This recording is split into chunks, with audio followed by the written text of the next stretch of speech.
तो लिखिएगा जातीय मान का दूसरा नाम क्या हो गया? अंकित मान। अंकित मान और इसका और इसी सब का नाम दिया हुआ है। जातीय मान का ही नाम अंकित मान है, जातीय मान का ही नाम शुद्ध मान है, जातीय मान का नाम ही है वास्तविक मान। और जो यहाँ पे अंकित होता है अंक वाला, उसी को अंकित मान कहते हैं। ठीक है, कैसा? जैसे मान लीजिए कि आप अंक पढ़े हैं, क्या पढ़े हैं? 0, 1, 2, 3, 4, 5, 6, 7, 8, 9 पढ़े ना। दार्शनिक प्रणाली 10 संकेत है, 10 अंक है।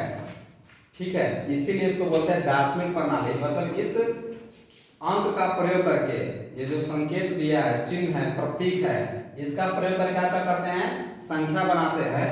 तो इसमें 10 संकेत है, 10 अंक है, तो इससे जो संख्या बनेगा, वह जो प्रणाली होगा, जो नियम कानून होगा, वह आपको कहलाएगा दार्शनिक प्रणाली कहलाएगा।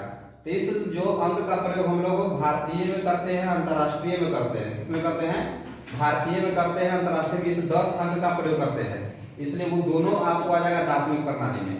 और इसका अंकित मान कहने का बात है, अंकित मान यानी जिसको हम जातीय मान कहते हैं, शुद्ध मान भी कहते हैं, वास्तविक मान भी कहते हैं। सब बच्चा मेरे साथ बोलेगा तो याद हो जाएगा।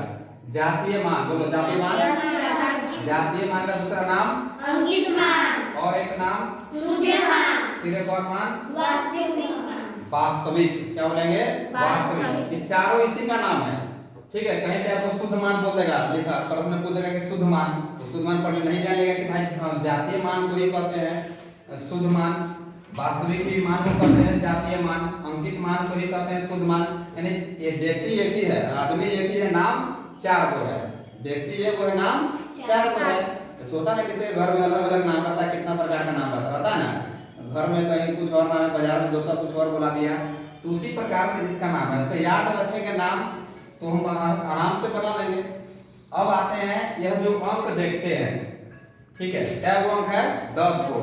कौन कौन है? 0, 1, 2, 3, 4, 5, 6, 7, 8, 9।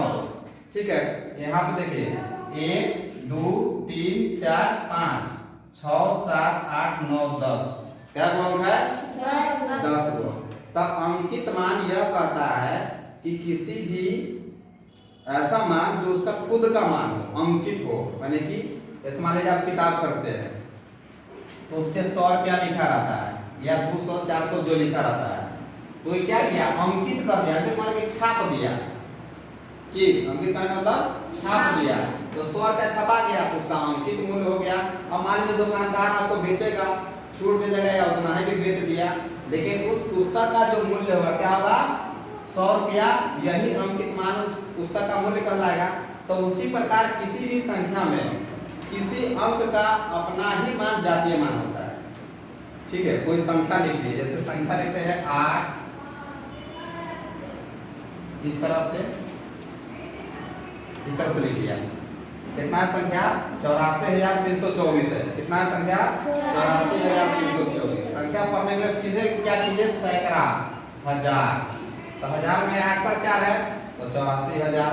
यही तो सैकड़ा होता है, यहाँ पे दहाई होता है, यहाँ पे इकाई होता है। अब ये संख्या लिख दिया 84,324। 84,324 में 8 का अंकित मान क्या है, या शुद्ध मान क्या है, या वास्तविक मान क्या है, या जातीय मान क्या है? तो किसी भी संख्या में अपना अंक का अपना ही मान, अपने अंक का अपना ही मान जातीय मान कहलाता है, या शुद्ध मान कहलाता है, या वास्तविक मान कहलाता है, या अंकित मान कहलाता है। समझ रहे हो क्या कह रहा है?